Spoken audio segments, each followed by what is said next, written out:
maybe she's still my Ella. Uh-oh. I can see where the possessiveness is coming in. Sir, you're heading down a dark path, sir. Warning. The following story may be upsetting to those who are sensitive to or dislike sad, violent, or scary content. Players sensitive to the above, including themes of possessiveness, obsessive love, or similar narratives, are advised against playing. There are many happy stories out there, but this one abides by the rules of the older and more tragic ones. Due to mature and violent themes, this story is not suitable for minors.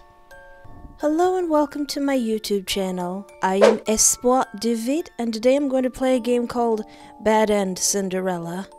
Fairy tales. Everybody loves fairy tales, right? Stories where true love and pure hearts always prevail. They're so ideal in a world where so many things can go horribly wrong. In this life, wicked people go unpunished. The right and just and fair suffer beneath them, too honest and good to do anything about it. Those who do rise above their nature often find themselves, in a cruel twist of fate, becoming the villain. It's so sad, isn't it? Wouldn't you just rather read something fluffy and lovely and nice? What is this, the opening to a Lemony Snicket book? The movie you are about to see is extremely unpleasant. If you wish to see a film about a happy little elf, I'm sure there is still plenty of seating in theatre number 2. No, I don't think you would. Because of all the places you could have gone to, seeking your ideal entertainment, you came here. You want to see something sad and unfortunate. Well, if you're watching this video, apparently I did want to see something sad and unfortunate, because I usually don't like seeing things sad and unfortunate. Yeah, but bring it on. I'm challenging myself. How sad can this be? It's going to be sad, and it's going to be real sad. Don't make me cry, game.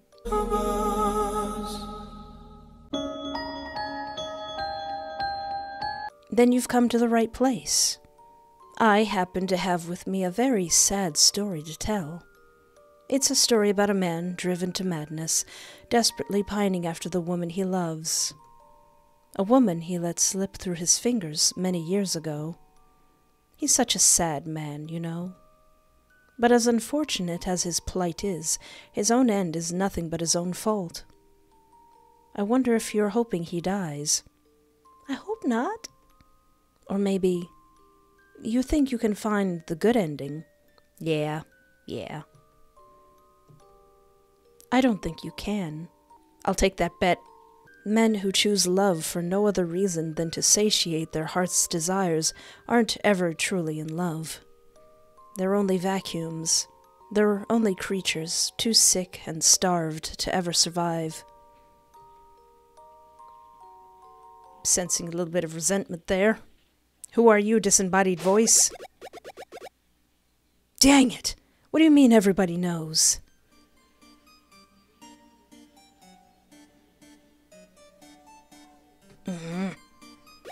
Cute. My apologies, Your Majesty. I had nothing to do with it, I swear. How many people have you told? Only you. When I heard the private affairs of Your Majesty's divorce floating around, I made immediate haste to let you know. Well, that's not very helpful, if it's gotten this far, is it? Get out of my sight, now. Is this our titular hero? Is this the person that we hope does not die? 'Cause his chances aren't looking very good. Yes, sir. 1,000 apologies, sir. Are you a bad man, Claude, or are you a sad man? What a headache. If everybody knows about the divorce, I'm going to be the laughingstock of my peers for God knows how long. That woman is honestly such a gossip. It's been only 1 month since Sylvia, my beloved wife, made her plans to leave me be known. Something about falling in love with another and needing to follow her own heart's desire. I was dreading something like this happening. It wasn't often a king had his marriage so carelessly cast aside. I'm being left. I'm being divorced. My wife of 6 years is leaving me. For a commoner. Dang it! Darn it! Doog it! Doesn't she know what I sacrificed for this marriage? It's not about love. It was never about love to begin with. It's a political marriage. It's not supposed to be fun. Thousands are going to die because of the war that she's going to cause by marrying her true love. It's not like I loved her much anyways. I was the one who had to smooth over any of her social transgressions with the wives and daughters of other courts. It was always presented like a noble sacrifice we would have to both bear for the sake of the greater good. Even an affair would have been better than this. At least then the burden of reputation management wouldn't have been placed all on me. It's not fair! She gets to skip off into the sunset with her new lover, while I'm stuck here to pick up the pieces. What am I going to tell her father? No matter how you slice it, this is all going to be heck. Ella would never have done anything like this to me. Ella? Oh, a long time ago, it was just me and her. While the rest of the castle was content to leave me be, she stood out among them all and offered her personal friendship to me. Ever since we were children, she was mine and mine alone. Oh dear. You could say it was love, but there was something special about how it bloomed between us. We'd started as children, so innocent in the world. We grew up alongside one another. Over time, it became deeper, and there was nobody else in the world who made me feel the way she did. But then, I guess maybe my fate is fitting. When my 21st birthday arrived, I was tasked with finding a suitable wife to govern the country with. My parents had their preferences, and I, the fool I was, just assumed Ella would always be there for me, even through my marriage. When we held the ball to determine who my bride would be, I hadn't planned on inviting her. She was only a servant. But she showed up anyways. And something inside me found that offensive. It was embarrassing. She couldn't even afford to dress properly, and in front of my parents, too. Her dress looked like it had been constructed by mice and birds. These were my peers. She had meant well, but these were my peers. I didn't do anything when they scolded her and sent her away. Oh no, the sad's already starting. I figured I could find her and apologize later. But when I went to find her, I was told that she'd left. All her things were just gone.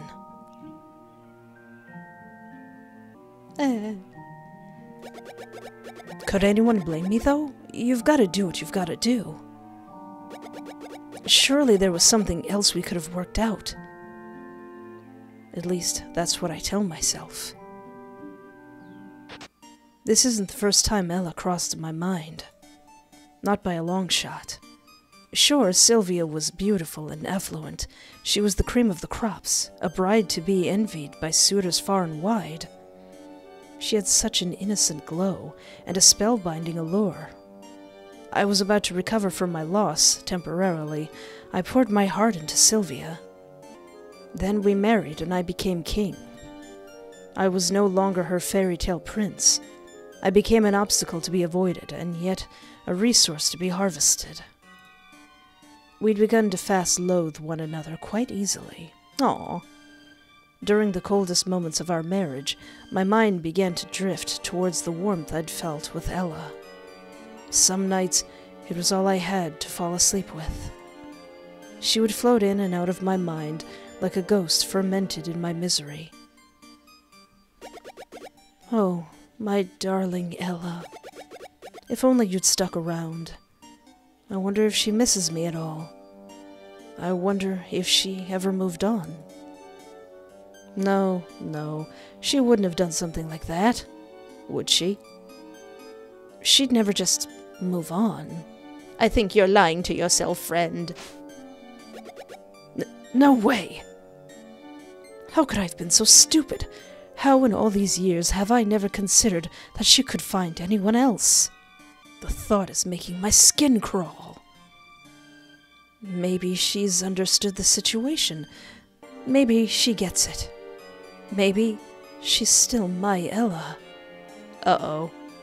I can see where the possessiveness is coming in.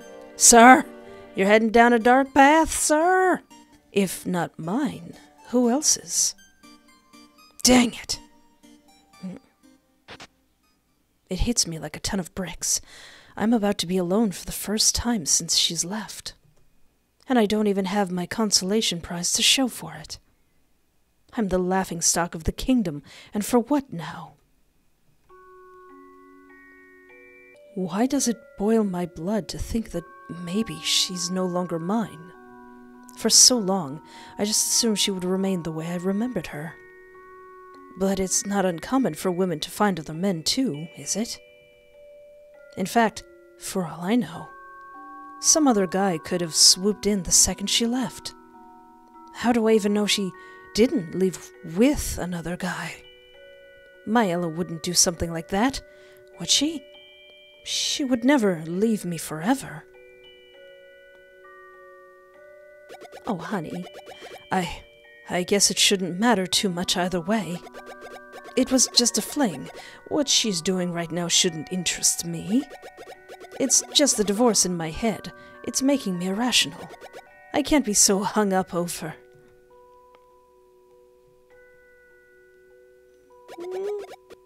I should go to bed. I can't let something like this eat at me so much. Oh dear. You know, if you're full of thoughts when you're trying to go to sleep, get up and write and put those thoughts on some paper or on your phone or something. Helps get them out of your head so you don't do something crazy, like chop off somebody's legs. 1 week later. Aha! I've done it. I've finally done it. What you done? The paperwork is all finished. Heh. She wanted a divorce, right? That's fine then. Once these are all processed, I'm free to go looking for my Ella once and for all. All those gossiping noble buttheads can rot for all I care. I gave up everything for this darn kingdom, working myself to death, only to have my wife ready to run off with a wandering tradesman. That's fine. I can't bring myself to care any longer. If that's how it is, so be it. It won't be much longer until I'm reunited with a love of my own. If Sylvia can just take whomever she pleases as her lover, so can I, right? This time, I'll choose my Ella. We'll make things the way they should have been all along. Oh no. If what I think is going on here, it better not be. I have to admit, holding these papers in my hands now feels so different than I thought it would be. At first, I thought it would mean the end for me. Who doesn't feel that way when they're getting divorced in front of their whole kingdom and country? But now I feel like I'm on the cusp of freedom. For so long, did I really put my own happiness aside? Did I really withstand lonely nights, sleeping in an empty bed? Did I accept being shunned and disrespected by this vile wretch? How could I do such a stupid thing? I think that's a very good thought process. Like, this thing is really not good for my health. Why am I still doing it? But friend, I think you're going a little bit insane. I don't want to live like this anymore. And I won't live like this for much longer. I know what happiness she brought me. And I want that happiness again. I need that happiness again. I just need to feel loved. He's real obsessed about them papers. And I know exactly who can help me find my Ella. I'm sure if I ask politely, he will tell me everything I need to know. And by politely, I mean, like, threatening his family or some crazy, insane thing. Claude. Prologue. End. Oh dear. Is the game over already? Oh, thank goodness it didn't rip my heart out for today. Well, I guess it is free. You get what you pay for. Understandable. Oh, hello. Hello. This is Hamaria? Hamaria? Hello, Hamaria. I'm really sorry this game isn't longer. That's fine. That's absolutely fine. If you could really even call it a game, that is. It is a demo. It was only supposed to be a quick 12-hour jam for me. I thought I could get a lot more done, but I guess I spent too much time on sprites you didn't even get to see. That's fine. I read that this game was made in 9 hours. Do you know what I could do in 9 hours? I could make one sprite. This person made a whole experience. I'm ready to see more, and it took them only 9 hours. That really sucks. I do hope you liked what you saw so far. I've got a lot more planned out, but for reasons, it might be difficult to do much more. This is a bit of an experimental art project for me, but I've been trying to study more about writing and programming. This was a good outlet, and I learned a lot. I've dabbled in horror before, but I'm actually sad a lot of the time, and I've always wanted more games that focused on simulating catharsis for players. Ooh, that sounds fun. It's a good game if it can make me feel stuff. Not to mention, I've always been a fan of older and darker fairy tale variations. I've studied mythology and the history of fiction in and out of academia. It's a favorite topic of mine. Of course, I should mention again, this kind of content really isn't suitable for kids. And please, do not use this to feed any sort of impulse to reenact these kinds of stories in real life. Same with horror stuff. This kind of story exists to examine the psyche and human condition. Imitating it or using it to fuel/support legitimate forms of harm is going directly against my own wishes. And mine too. You're free to take what you will from this game, but it's a niche of a psych art piece in my eyes. Maybe you'll get to see why later. For now, though. Again, I hope you like this. I'm curious to see how this will play out. I've never made a game that was supposed to be sad before. I am very much looking forward to being sad. I just like feeling stuff. I like stuff that makes me feel stuff. I will very eagerly wait for more to be added or whatever the developer decides. I think that's pretty impressive for 9 hours. Like I said, I could draw one sprite, maybe have all their facial things in 9 hours, and that's it. Anyway, I think that's all I can do for right now. I already like this story. I would like to watch Claude spiral into madness. And as always, thank you so much for hanging out with me. Take care of yourself, have a great night, and remember, there is always hope. Maybe not for Claude, but it's there.